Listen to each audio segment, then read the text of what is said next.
초대교회의 사도들과 성도들 모두를 포함하는 단어라고 설명드렸던 제자들은 사도행전 1장 8절의 말씀과 같이 예수 그리스도의 증인으로 자신들이 거하는 곳마다 복음을 드러내며 살아갔습니다. 그리고 사도행전에는 그 이야기의 중심이 되는 두 인물이 등장합니다. 한 사람은 주의 제자 베드로, 한 사람은 사울이라고 불리던 바울입니다. 하나님은 유대인으로 평생을 살던 베드로를 통해서도 그리고 바울을 통해서도 주 예수 그리스도의 복음을 전하게 하시고 교회를 세워 가십니다. 그런 하나님의 역사 가운데 초대교회에 있었던 큰 고민이 있었다면 그것은 선민사상이라는 것입니다.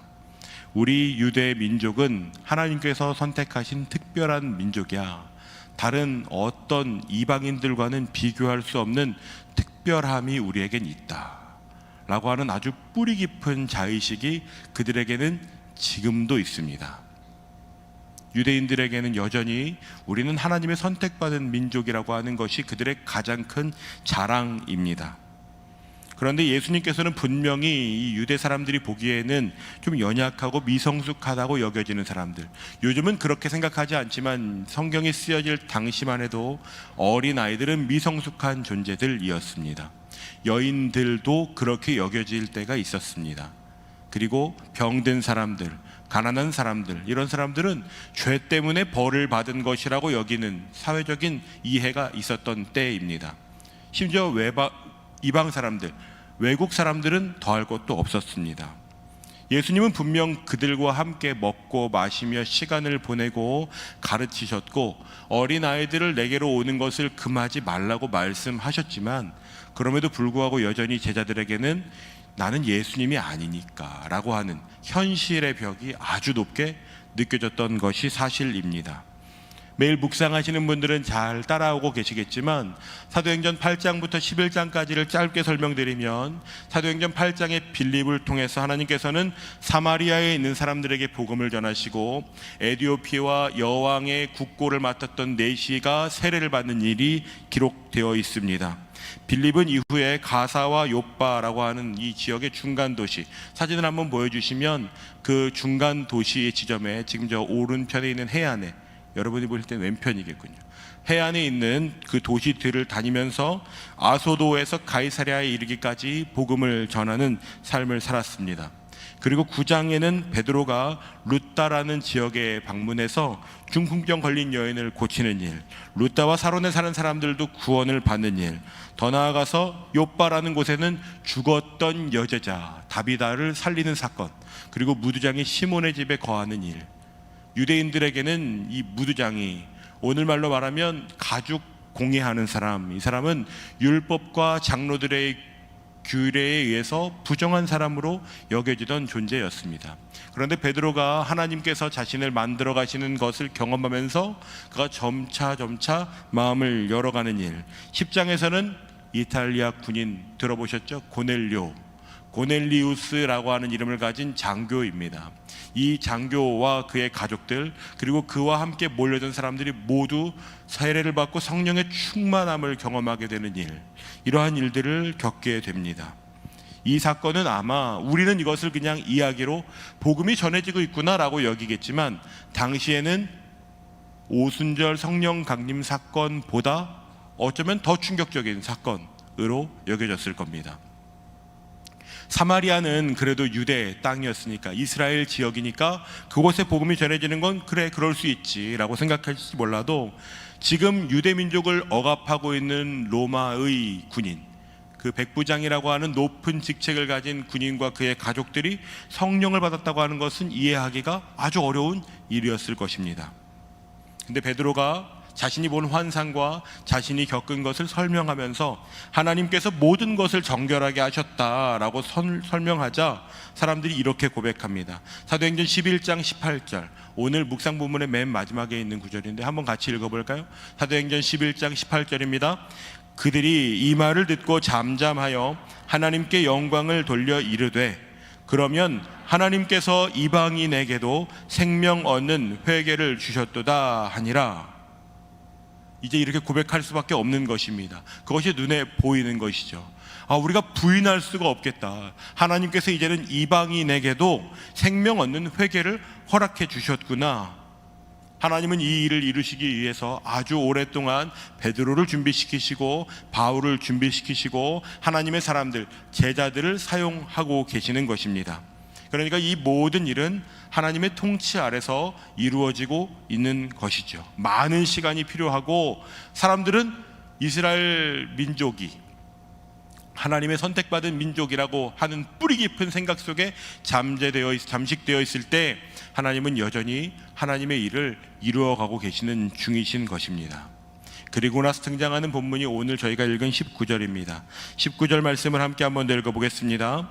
그때에 스데반의 일로 일어난 환난으로 말미암아 흩어진 자들이 베니게와 구브로와 안디옥까지 이르러 유대인에게만 말씀을 전하는데, 누가가 새로운 이야기를 시작할 때 쓰는 표현 중에 하나가 그때에 라고 말씀드렸습니다. 그때. 그러니까 이방인들이 이제는 회개를 얻는 은혜를 받았구나, 하나님께서 놀라운 은혜를 베푸시는구나 라고 하는 고백에 바로 이어서 그때에가 등장하는 것입니다. 사람들은 왜 우리가 스데반의 죽음 이후에 환난을 당하고 도망쳐야 하고 집을 잃어버려야 하고 흩어져서 목숨을 지키는 삶을 살아야 하는지 이해하기가 어려웠겠지만 하나님은 그때를 계속해서 만들어가고 계시는 중이십니다. 사람들은 그것이 우리가 이제는 실패했나 봐, 이제 교회는 다 문 닫을 것인가 봐, 이제는 예수 믿는다는 것은 포기해야 되나 봐, 혹은 세상 사람들은 너희 이제 다 망했어 라고 말할지 모르는 그때에 하나님은 여전히 하나님의 일을 하나님의 사람들을 통해서 이루고 계십니다. 그런데 잘 보시면 지금도 복음은 유대인에게만 전해지고 있다고 본문이 아주 정확하게 기록하고 있습니다. 그런데 스데반의 죽음을 시작으로 일어난 환난으로 인해서 흩어졌던 사람들, 여기저기에서 살아가던 사람들로 인하여 이제 드디어 이방인들에게도 복음이 전해집니다. 그 지역이 어디냐면 화면 한번 보여주시죠. 구레네와 구브로와 베니게 그리고 안디옥에 이르기까지 저 주요 도시들 가운데 돌아온 사람들이 복음을 전하기 시작하고, 여러분 성경 가지고 계시면 20절 보시면 드디어 해외에 살던 유대인들이 돌아와서 헬라인들에게도 복음을 전하기 시작합니다. 하나님께서 하나님의 일을 이루시는 방식은 우리의 생각과 우리의 수준과 우리의 예상과는 다릅니다. 우리는 어떤 일이 이루어지면 계산이 되면 안전하다고 느끼지만 하나님은 오히려 핍박 속에서도 하나님이 원하시는 일들을 이룰 수 있는 능력이 있으신 분이십니다. 그러니까 때때로 겪게 되는 환난과 두려움 가운데 복음을 전하는 일들을 포기하지 않는 하나님의 사람들을 통해서 하나님은 하나님의 일을 이루어가고 계십니다. 주중에 제가 참 존경하는 한 목사님의 책의 글귀를 보게 되었습니다. 우리의 일주일을 돌아보며 늘 합격선에 올라가 있게 하는 것으로 믿음을 동원하지 마십시오. 지난 한 주간 동안 그 자체로는 실패했을지라도 이 목적지를 향해 내가 한 걸음 더 진전했는지를 보는데 믿음을 도입해야 합니다. 이 말씀이 저에게 얼마나 위로가 되었는지 몰라요. 지난 한 주간의 하루하루를 보면 낙제점만 받는 것 같고 하나님께서 내게 주신 은혜에 비하면 내가 살아내는 것은 정말 보잘것없는 것 같은데, 그럼에도 불구하고 주저앉아 한탄하지 않고 오히려 그때 하나님께서 여전히 일하고 계신다는 것이 우리의 소망이 된다면 다시 한번 믿음을 부여잡을 수 있겠구나, 그것으로 충분한 시간, 의미 있는 경험이었겠다라는 생각을 하게 되는 것 같습니다.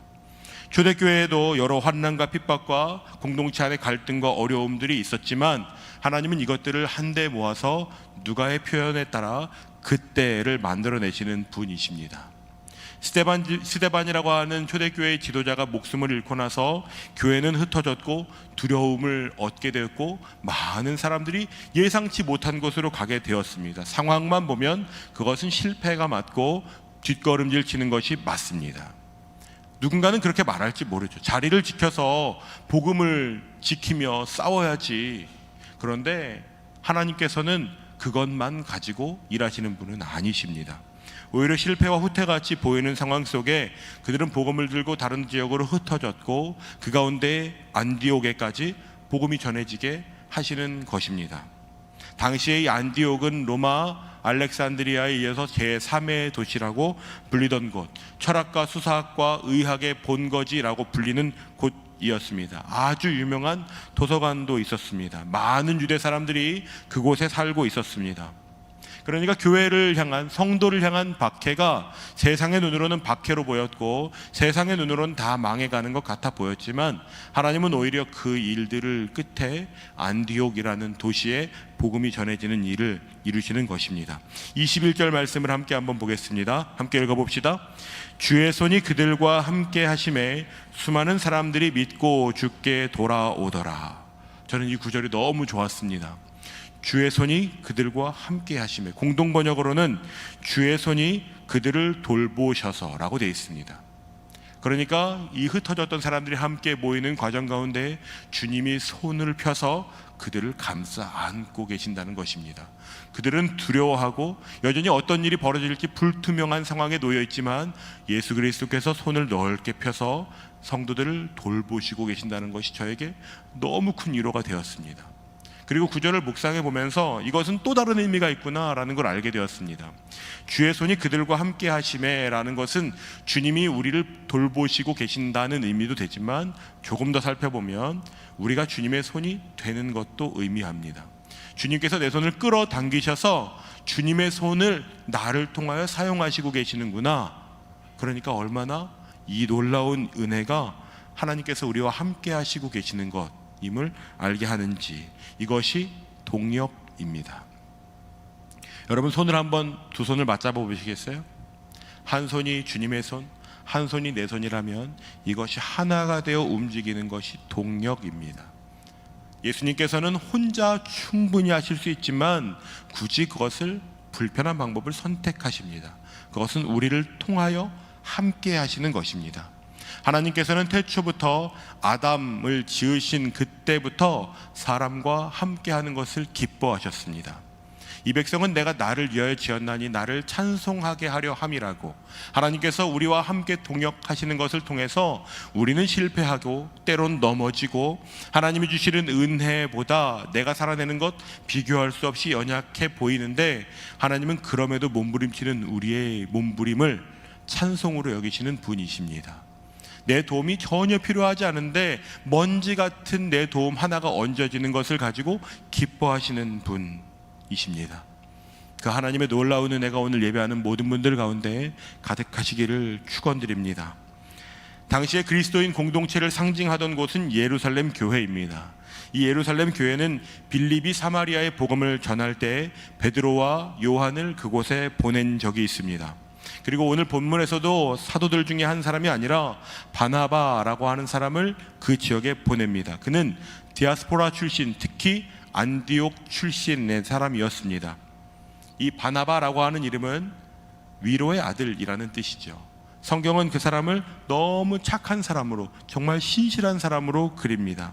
그런 사람을 지금 그 새롭게 세워지고 있는 공동체에 보내주는 것입니다.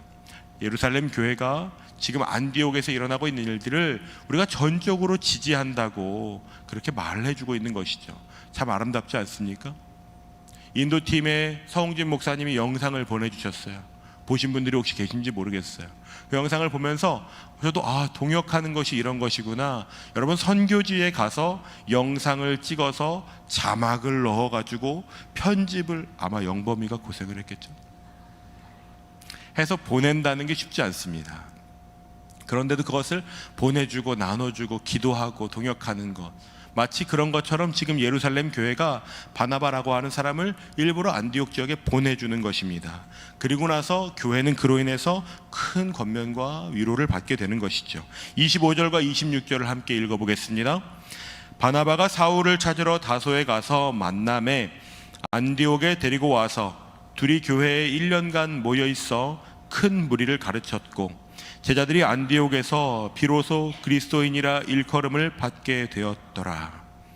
예루살렘 교회에 의해서 안디옥이라는 도시로 파송된 바나바는 다소라는 곳에서 바울을 데리고 옵니다. 그리고 그 둘은 1년 동안 이 안디옥에서 사람들을 가르치고, 그곳에서 비로소 사람들이 저 사람들은 누구야? 라고 했을 때 교회 안에서 우리는 오늘부터 그리스도인이야 라고 말하는 것이 아니라 저 사람들은 그리스도를 따르는 사람들이야 라고 하는 칭호를 교회 밖의 사람들로부터 듣게 됩니다.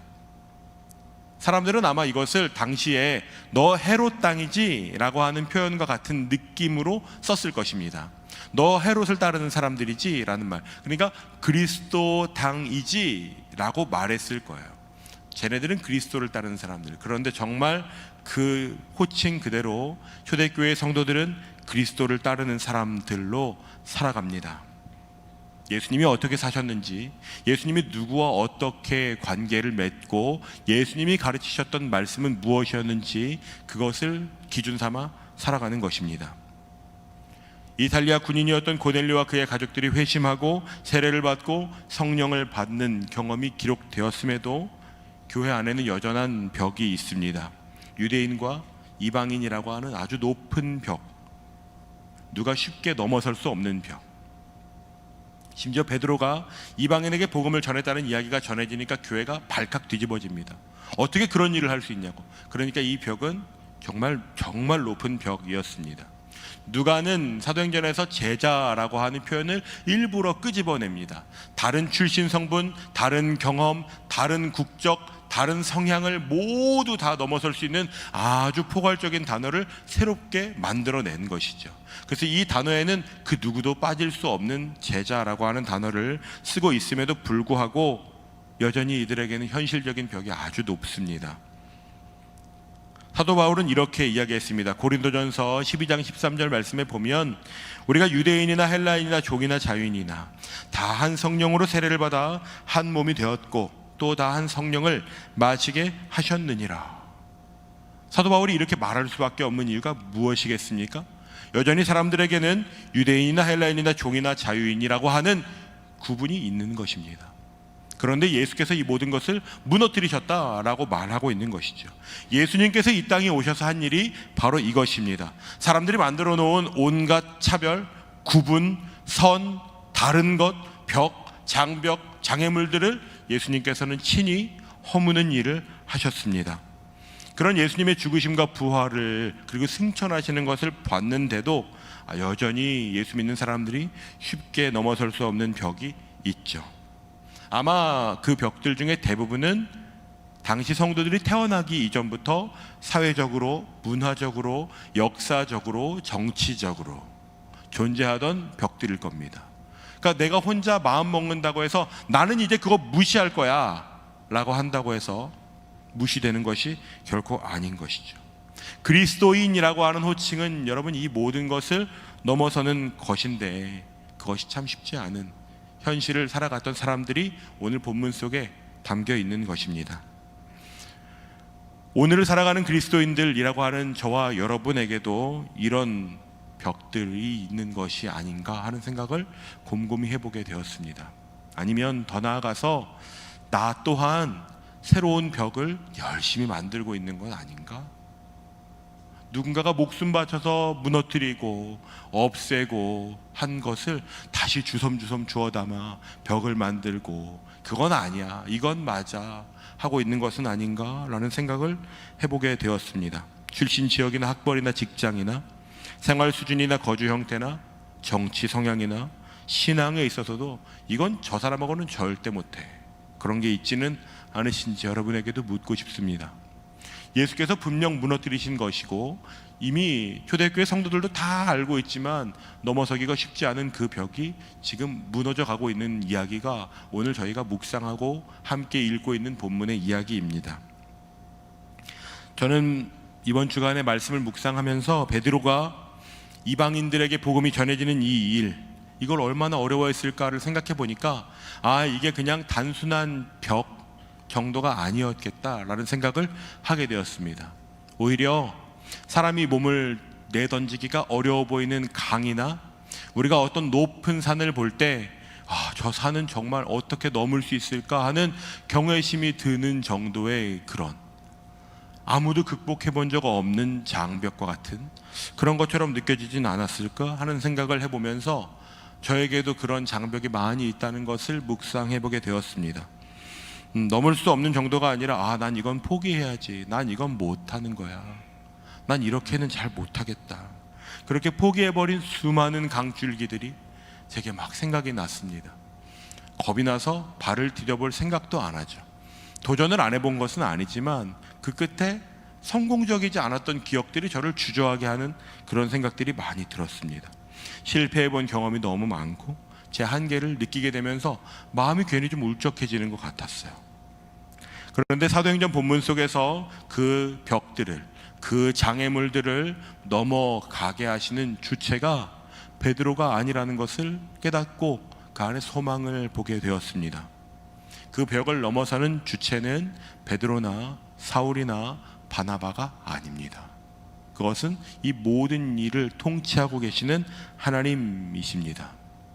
하나님께서 베드로의 벽과 사울의 벽과 제자들의 벽을 아주 천천히 하나씩 무너뜨리시고 계시는 과정 가운데 있는 것입니다. 베드로도 이해하지 못했습니다. 그러니까 하나님께서 환상을 보여주시기도 합니다. 광주리에 부정한 것들이 가득 담겨 내려오는 걸 베드로가 저 이거 못 먹는다고, 하나님께서 얼마나 답답하셨는지 내가 정결하게 한 것을 부정하다고 말하지 말아라까지 말씀하세요. 그리고 나서도 베드로가 한참을 고민합니다. 하지만 하나님께서 그렇게 하나님의 사람들의 마음을 만들어 가시고 경험하게 하시고 그 벽 위에 서보게 하시고 벽을 깨부수게 하시고 내가 어떻게 그 벽을 넘어서는지, 너희들이 만들어 놓은 장애물이 나에겐 아무것도 아니라는 것을 하나님의 능력과 하나님의 권세로 경험하게 하십니다. 마치 이스라엘 백성들이 절대로 벗어날 생각조차 해본 적 없는 애굽이라고 하는 곳에서 가나안을 향하여 출애굽할 때 건넜던 홍해를 건너게 하시는 것처럼 이스라엘 백성들이 그 광야에서 유랑하다가 요단이라고 하는 그 강을 건너는 것처럼 하나님은 그러한 일을 행하실 수 있는 분이구나 라는 것이 저에게는 큰 소망이 되었습니다. 여러분, 우리가 믿는 하나님이 그들이 믿는 하나님과 다른 분이십니까?